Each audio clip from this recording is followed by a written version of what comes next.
مسلمانوں کی اس تعمیر کے اندر در حقیقت یہودیوں کی تعمیر ہے، جو کہ حالات ہمیں واضح طور پر بتا رہے ہیں۔ اسرائیل کے شہر تل ابیب سے سعودی عرب کے شہر ریاض کے اندر کمرشل فلائٹس پہلے ہی چل رہی ہیں۔ اس سے پہلے آپ کو یاد ہوگا کہ سعودی عرب نے کچھ عرصہ پہلے قطر پر بھی پابندی لگا دی اور اس پر الزام یہ لگایا کہ قطر حماس کی مدد کر رہا ہے۔ آپ کو بتاتا چلوں کہ حماس وہ تحریک ہے جو فلسطین کے اندر اسرائیل کے خلاف لڑ رہی ہے، یعنی فلسطین کی آزادی کی تحریک لڑ رہی ہے۔ یہودیوں کے مظالم، ان کے ناجائز قبضے اور فلسطینیوں کی بقا کی جنگ، لیکن سعودی عرب کھل کر اسرائیل کی حمایت کر رہا ہے۔ اس کے علاوہ سعودی عرب اور ایران کی جنگ کے بارے میں آپ لوگ سبھی جانتے ہیں کہ ان کے درمیان ایک دوسرے کے لیے کس قدر نفرت پائی جاتی ہے۔ جب سعودی عرب نے قطر کا بائیکاٹ کیا تو متحدہ عرب امارات اور سعودی عرب کے بہت سے اتحادی ممالک نے بھی قطر کا بائیکاٹ کر دیا، جو یہ ثابت کرتا ہے کہ تمام سعودی شہزادے در حقیقت یہودیوں کی نوکری کر رہے ہیں۔ اس تعمیر ہونے والے شہر نیوم کو بھی یہودی کنٹرول کریں گے، یعنی اسے ورلڈ بینک فنڈ کرے گا جو کہ یہودی ادارہ ہے، اور اسی طریقے سے دجال اور یہودی پوری دنیا پر اور پورے سعودی عرب پر کنٹرول حاصل کر لیں گے، سوائے مکہ اور مدینہ کو چھوڑ کر، جس کے بارے میں ہمیں احادیث مبارکہ سے پتہ چلتا ہے۔ اس کے علاوہ سعودی عرب کے موجودہ حالات بھی اس جانب واضح طور پر اشارہ کر رہے ہیں، کیونکہ آئے روز یہاں پر ہونے والے کنسرٹ، ڈانس کلب کا افتتاح، یہ سب کا سب مغربی کلچر یہاں پر پہنچ چکا ہے، اور ظاہر سی بات ہے کہ اس شہر کی تعمیر کرنے کا اصل مقصد سعودی عرب کو کنٹرول کرنا ہے اور اس سے جڑے ممالک کو بھی۔ یہ شہر یہودیوں کے لیے تجارت کا مرکز ہوگا، یعنی ایک گیٹ وے ہوگا پوری دنیا کے اندر اپنی پروڈکٹ کو ایکسپورٹ کرنے کے لیے،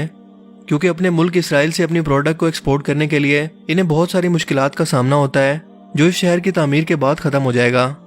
ورنہ اس سے پہلے یہودیوں کو ایک لمبے روٹ کے ذریعے اپنے پروڈکٹس کو دنیا میں بیچنا ہوتا تھا۔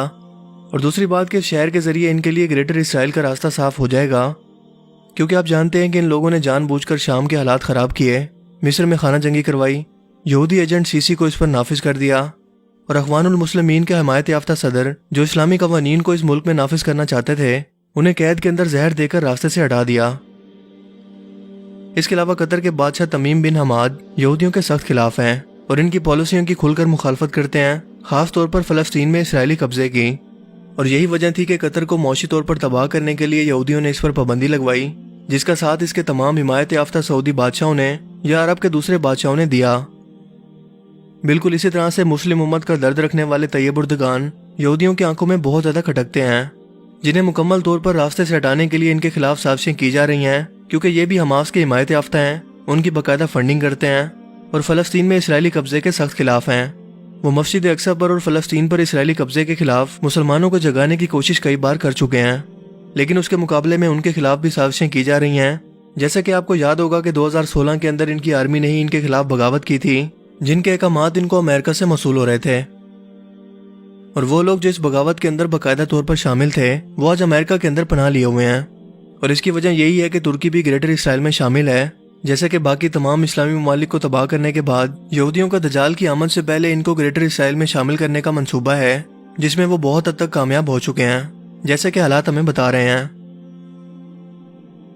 نیوم شہر کی تعمیر کے بعد یہودیوں کے پاس 26,500 کلومیٹر تک کے ایریا کی رسائی حاصل ہوگی، جس سے وہ یورپ، افریقہ اور ایشیا کے ممالک تک تجارت بھی کر سکیں گے اور یہاں رہ کر سعودی عرب کو بھی کنٹرول کریں گے۔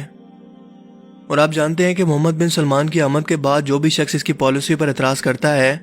وہ یا تو جیلوں میں قید ہے یا پھر اسے پھانسی دے دی جاتی ہے، اور وہ بھی حکومت کے خلاف بغاوت کا نام دے کر، کیونکہ ایسے بہت سے علماء کرام اس وقت بھی جیلوں میں قید ہیں جنہوں نے اس شہر کی تعمیر پر اور دوسری سعودی مغربی پالیسیوں پر اعتراض کیا تھا۔ اس شہر کے اندر دنیا کی سب سے بڑی بڑی عمارتیں تعمیر کی جائیں گی اور یہ بھی قیامت کی نشانی ہے، اور ویسے بھی اس وقت دنیا کی سب سے اونچی عمارت ہے برج خلیفہ، جس کے مقابلے میں اس وقت سعودی عرب کے اندر جدہ ٹاور کو تعمیر کیا جا رہا ہے، جو کہ دنیا کی سب سے اونچی عمارت ہوگی۔ لیکن دنیا کی سب سے اونچی عمارتیں صرف عرب میں ہی کیوں موجود ہیں؟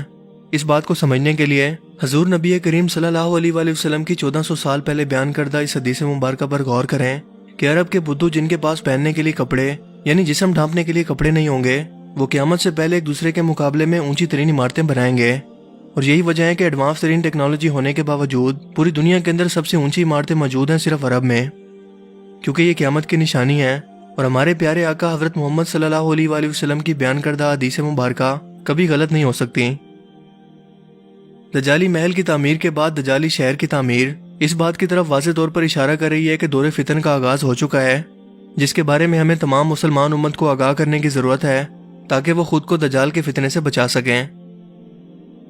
تو دوستو آپ کا اس کے بارے میں کیا خیال ہے؟ اپنی قیمتی رائے کا اظہار کمنٹ سیکشن میں ضرور کیجیے گا۔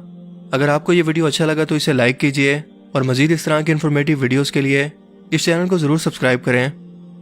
اب میں ملوں گا آپ سے ایک نئی انٹرسٹنگ ویڈیو میں، تب تک کے لیے اپنا بہت سا خیال رکھیے گا۔ Thanks for watching this video. اللہ حافظ۔